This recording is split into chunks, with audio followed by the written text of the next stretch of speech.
Recovery came slowly. Each day, Theo helped Kiravin with rehabilitation exercises designed to strengthen muscles weakened by years of abuse. Their routine evolved into comfortable patterns: morning treatments, afternoon work in the laboratory, evening spent in the observation dome watching auroras dance across Enceladus's atmospheric bands. During these quiet moments, barriers lowered incrementally. I wasn't always a researcher, Theo admitted one evening, the aurora casting green shadows across his face. I was a military doctor during the early conflicts. I saw what we did to your people before the treaty. Kiravin's crest flattened slightly, a sign of attentiveness in her species. You were an enemy. Yes. He studied his hands. I left when I realized we weren't healing, but weaponizing medicine, creating weaknesses in captured Sarvellians that could be exploited later. Is that why you live in isolation? Partly. My knowledge made me inconvenient to certain officials. They sent me here to keep my research controlled and me quiet. The realization dawned on her. We are both prisoners, then. His smile carried no joy. Different cages, same keepers. The station's alert system shattered their moment of connection, proximity warnings blaring as an unscheduled vessel approached. Theo's expression hardened as he checked the security feed. Raiders, he said grimly. They target research stations for technology and data. My work on cross-species medical applications would be valuable on the black market. Kiravin rose, body tensing into a familiar combat stance. What defenses do we have? Minimal. We're supposed to be too remote to need them. When the airlock breach came, Theo positioned himself protectively in front of Kiravin, a gesture that would have once seemed insulting to a warrior of her caliber. Now, it spoke of something else entirely. The first raider fell to Kiravin's precisely aimed blow before they realized a Sarvellian was present. The second managed to discharge an energy weapon, missing her but striking Theo across the shoulder as he moved to secure the laboratory samples. The fight ended quickly. Kiravin might have been weakened, but years of combat training remained in her muscle memory. When the last raider retreated, she rushed to where Theo sat clutching his burned shoulder, medical supplies already in hand. You need treatment, she said, her voice steadier than her hands. I'll guide you through it. As she dressed his wound with the same care he had shown her, their eyes met in silent understanding. When her fingers lingered against his skin, neither pulled away. Thank you, he whispered. Kiravin felt the unfamiliar warmth of tears gathering. You protected someone who was sent to be your servant. No, Theo said, his uninjured hand cautiously rising to brush a tear from her scaled cheek. I stood beside someone I've come to care for deeply. For the first time since her capture years ago, Kiravin leaned intentionally into another's touch, allowing the contact to linger. Not submission, but choice. Not duty, but desire.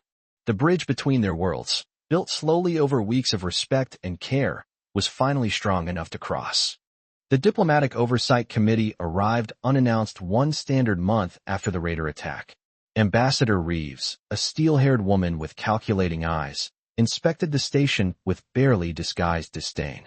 Your quarterly reports have been unusually positive about the Sarvellian asset, Dr. Marshall, she remarked, watching Kiravin move freely through the laboratory. Some might question if you're utilizing the resource properly. Theo's jaw tightened. Kiravin has been instrumental in my research. Our breakthrough in cross-species medical protocols wouldn't have been possible without her knowledge. Indeed. The ambassador's gaze sharpened. That's precisely why the committee is considering reassignment. Your work has proven her value beyond initial projections. Kiravin felt cold fear grip her heart. A new master, new rules.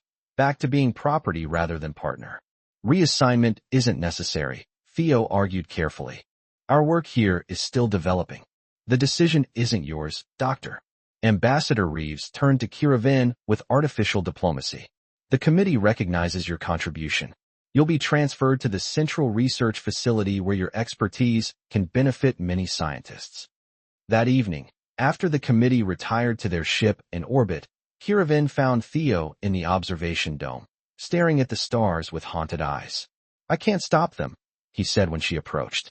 I filed objections, cited research continuity concerns, but ultimately, your assignment is under their control. Kiravin stood beside him, close enough that their arms nearly touched. What if I refused to go? They'd activate the control protocols in your translator collar. Then remove it. Theo turned to her, shock evident. That would be seen as direct violation of the treaty. They'd arrest me, and you'd still be taken. There must be another way. Her hand found his in the darkness, fingers intertwining despite their different forms. I cannot return to being that. Not after knowing this. Theo's free hand rose hesitantly to her face, tracing the bioluminescent markings that had grown brighter since her recovery. There is one possibility.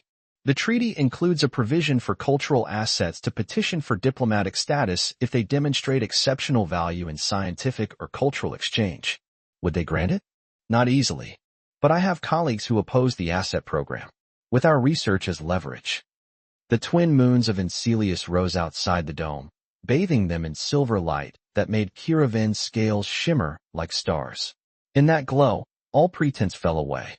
I need you to know, Theo whispered. Whatever happens, my feelings aren't part of any arrangement or obligation.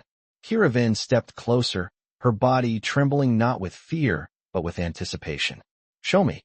Their first embrace was tentative, her scaled skin against his softness, her strength against his gentleness. When their lips met, the differences between their species seemed inconsequential compared to the shared language they'd built together. Later, as they lay entwined beneath the observatory dome, Kiravin traced the constellations visible from this strange moon that had become more home than any place before. On Sarvel, she murmured against his chest. We believe new star patterns form when souls find each other across impossible distances. Theo's arms tightened around her. Then we've created our own constellation.